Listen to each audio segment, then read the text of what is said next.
Bonjour et bienvenue à Finance 360 avec Alex Demers. Aujourd'hui, nous sommes mardi, le 17 septembre 2024 et nous sommes rendus à l'épisode 249 du podcast. Et pour la première partie, je vous parle de l'inflation au Canada, du taux directeur aux États-Unis et du projet de loi 72 du gouvernement du Québec. Et pour la deuxième partie, je vous partage mon opinion sur la dernière annonce du gouvernement fédéral par rapport à l'amortissement sur 30 ans. Donc, c'est un retour aux prêts hypothécaires amortis sur 30 ans. Et là, ça touche plus que les premiers acheteurs qui achètent une maison neuve. Ça a vraiment été élargi.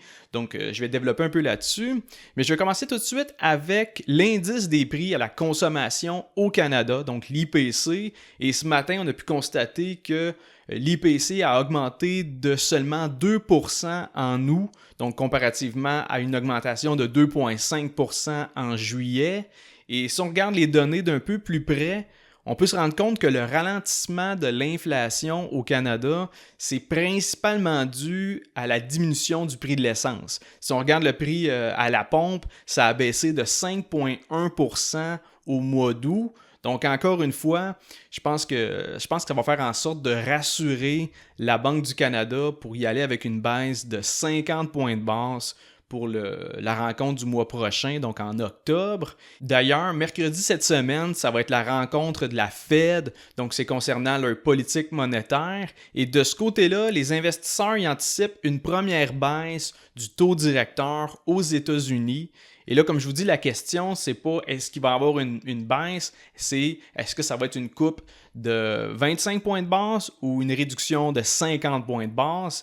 Et de mon côté, je m'attends à une baisse de 0,25, donc 25 points de base, et je serais surpris de voir une baisse d'un demi% de la part de la Réserve fédérale américaine parce que le marché du travail aux États-Unis, il est encore très résilient. On parle d'un taux de chômage à 4,2% et les consommateurs continuent encore de dépenser. Donc, pour moi, je vois aucun empressement à réduire les taux d'intérêt aux États-Unis. Leur économie me semble beaucoup plus solide comparativement à l'environnement économique dans lequel nous, on se trouve, là, les Canadiens, actuellement. Donc, ça résume pas mal les dernières données économiques. Sinon, concernant le projet de loi 72 du gouvernement du Québec, l'objectif de cette nouvelle loi-là, c'est de protéger les consommateurs avec plus de transparence du côté des commerçants. Donc, ce que je vais faire, c'est que je vais aborder les 3 points principaux du projet de loi. Ça couvre d'autres éléments, mais dans le cadre de l'épisode, je vais juste couvrir ceux-ci, c'est-à-dire je vais vous parler du calcul du pourboire dans les restaurants, l'affichage des prix dans les épiceries et les ballons sur les prêts auto au niveau des concessionnaires automobiles.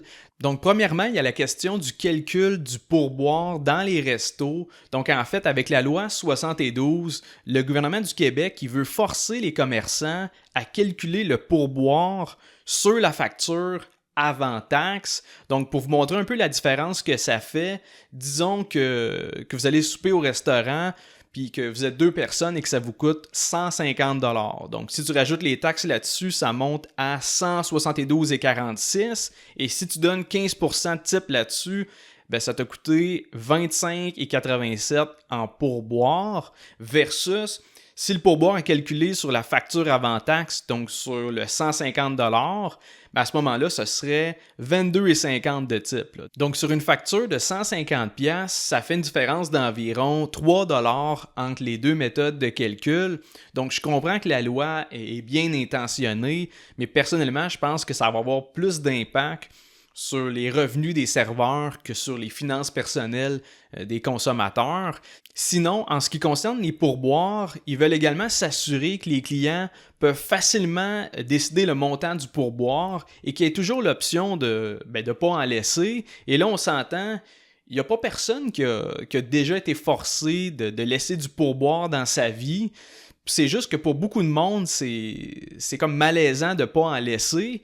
Et la loi 72, elle ne change rien de ce côté-là, dans le sens que si vous ne voulez pas laisser de pourboire dans un fast-food parce qu'il n'y a pas de service aux tables, ben vous avez toujours eu le droit de le faire. Là, je pense que c'est plus une question que le monde, ils veulent pas avoir l'air cheap, mais en même temps, hausser la facture de 15-20% parce que tu m'as fait payer à la caisse, moi c'est sûr que je me sens pas super obligé de faire ça. Par contre, c'est sûr que quand je vais dans un restaurant puis qu'il y a quelqu'un qui m'amène les repas à ma table, là je peux laisser du 20-25% puis ça me dérange pas pantoute. Je pense que le pourboire, il a sa place dans des restaurants avec service. Sinon, il y a bien des places qui peuvent un peu abuser du pourboire. Ensuite, dans le projet de loi 72, on aborde aussi l'affichage des prix dans les épiceries. Entre autres, si le produit est taxable ou non. Donc, comme vous le savez, on ne rajoute pas de TPS, TVQ sur les aliments de base comme la viande, les fruits et légumes, les œufs, le pain, les céréales et les produits laitiers. Mais à l'inverse, il y a d'autres produits alimentaires qui sont taxables. Par exemple, tout ce qui est bonbons, liqueurs, chips et collations. Le but, en fait, de la loi, c'est de s'assurer que le consommateur, il voit clairement si l'article est taxé ou non. Et on veut également que l'affichage des prix soit plus clair, dans le sens que il faut que les épiceries indiquent le prix par unité de mesure, que ce soit plus facile, dans le fond, de comparer deux produits basés sur le prix par gramme ou le prix par litre ou peu importe. Et l'autre chose, c'est s'il y a des promotions du style 2 pour 1, encore une fois, l'épicerie doit indiquer le prix unitaire du produit dans le cas où tu en achètes juste un. Et de mon côté, moi, je vais toujours chez IGA, donc je peux pas parler pour toutes les chaînes d'épicerie, mais chez IGA, l'affichage des prix, ça me semble déjà très transparent. Il faut pas oublier l'autre chose, c'est que ça fait pas mal d'informations à mettre sur une petite étiquette. Là, des fois, trop d'informations, c'est comme pas assez. Donc de ce côté-là, je pense que les épiceries sont déjà de bonne foi.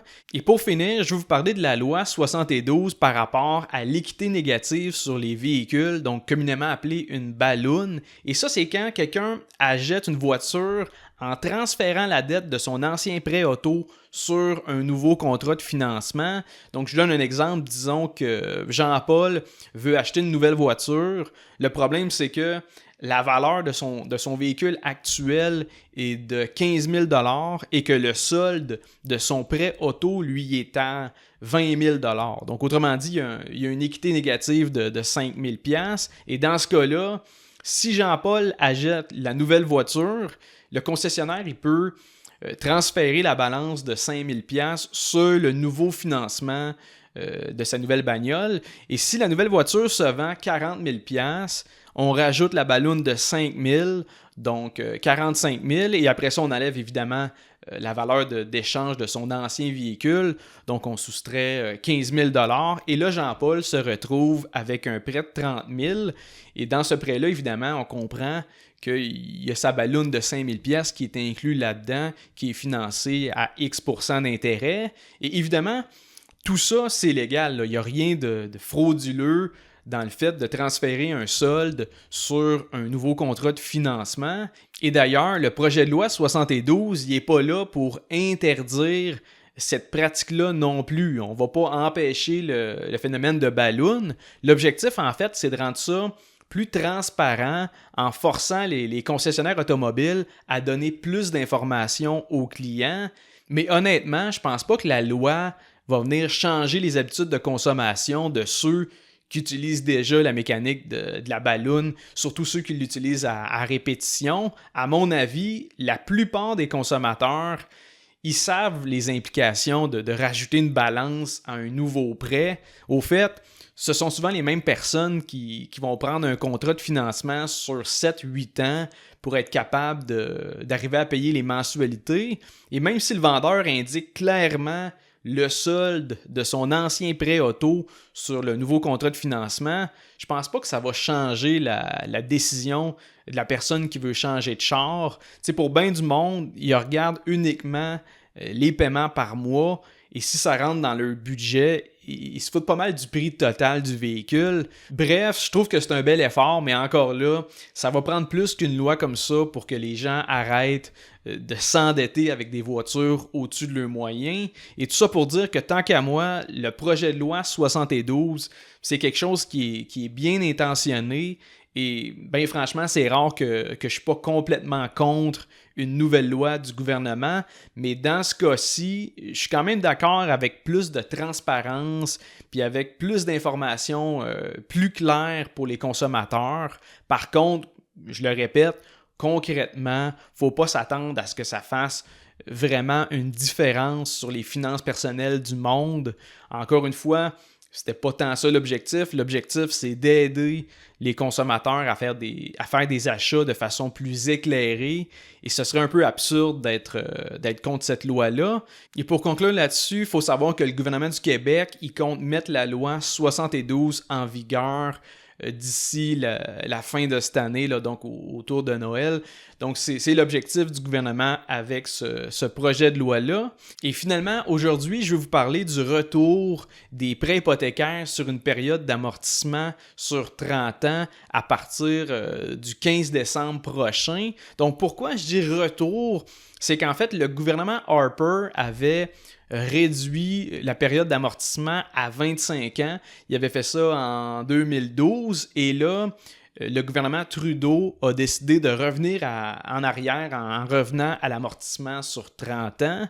Je vous rappelle qu'initialement, le gouvernement fédéral avait permis l'amortissement sur 30 ans, mais seulement pour les premiers acheteurs qui achetaient une maison neuve. Ça, c'était depuis le 1er août 2024. Mais là, hier, le gouvernement Trudeau il a annoncé qu'il élargissait cette nouvelle mesure-là, c'est-à-dire qu'à partir de la mi-décembre 2024, donc cette année, les premiers acheteurs ils vont pouvoir amortir leur prêt hypothécaire sur 30 ans, peu importe que ce soit une maison neuve ou non.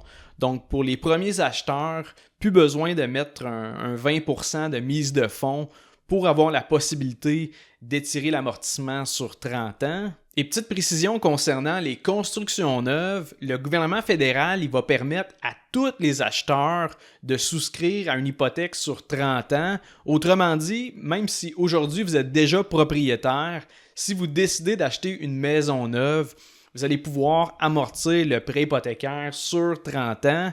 Et c'est drôle parce que précédemment, dans un épisode que je parlais d'une crise immobilière qui pourrait survenir au Canada, je pense que c'était l'épisode soit 222 ou 228. Si vous n'avez pas écouté, je vous recommande de le faire. Mais en résumé, je disais que je ne m'attendais pas à ce qu'il y ait un crash du côté des prix des maisons au Canada. Et l'une des raisons derrière ça, c'est que les banques et le gouvernement, ils ne peuvent pas se permettre une crise dans l'immobilier canadien. Tu sais, il y a 3-4 mois, j'avais dit que une des possibilités qu'il y avait à ce moment-là, c'était de remettre l'amortissement sur 30 ans, comme c'était avant 2012. Et finalement, je n'étais pas trop loin de la vérité, là, parce que c'est effectivement rendu le cas aujourd'hui en ce qui concerne les premiers acheteurs, mais également tous ceux en fait qui achètent une maison neuve. Et le problème avec ça, c'est que le gouvernement, il parle de réduire les versements mensuels en étirant le remboursement d'un prêt hypothécaire sur une période de 30 ans. Donc oui, c'est sûr que les mensualités, ils vont être moins élevées, donc ce que tu vas payer par mois, mais de l'autre côté, les intérêts payés sur la durée totale du prêt, ben, ils vont être beaucoup, beaucoup plus élevés. Là. Sur un prêt hypothécaire de 475 000 à un taux moyen de 4 %, les frais d'intérêt, ils totalisent environ 275 000 $ sur une période de 25 ans et sur une période de 30 ans, les intérêts ils montent à 338 000 $. C'est 63 000 $ de plus en intérêts pour un prêt que tu vas devoir rembourser pendant 5 ans de plus. Et si tu achètes une maison à 30 ans, faut que tu considères que tu vas finir de la payer à 60 ans. Là. Si tu mousses, c'est un peu déprimant de penser à ça. Et l'autre chose qu'il faut considérer dans l'équation, c'est que en permettant un amortissement sur 30 ans sans mise de fonds de 20 %, bien, nécessairement, ça va augmenter le nombre d'acheteurs potentiels. Et donc, ça augmente la demande dans un marché où l'offre est encore très limitée. Et nécessairement, comme je vous dis, ça va mettre une pression haussière sur le prix des maisons. Donc, s'il y a plus de monde qui peuvent se qualifier, ça ne va pas rendre les propriétés plus abordables pour les premiers acheteurs. Bref, je trouve ça un peu malveillant que le gouvernement fédéral permette l'amortissement sur 30 ans comme si c'était une bonne chose en mettant de l'avant le fait que les mensualités vont diminuer en étirant la période d'amortissement, mais nulle part, il parle de l'impact sur le coût d'emprunt puis de tous les intérêts supplémentaires que les nouveaux acheteurs vont devoir payer.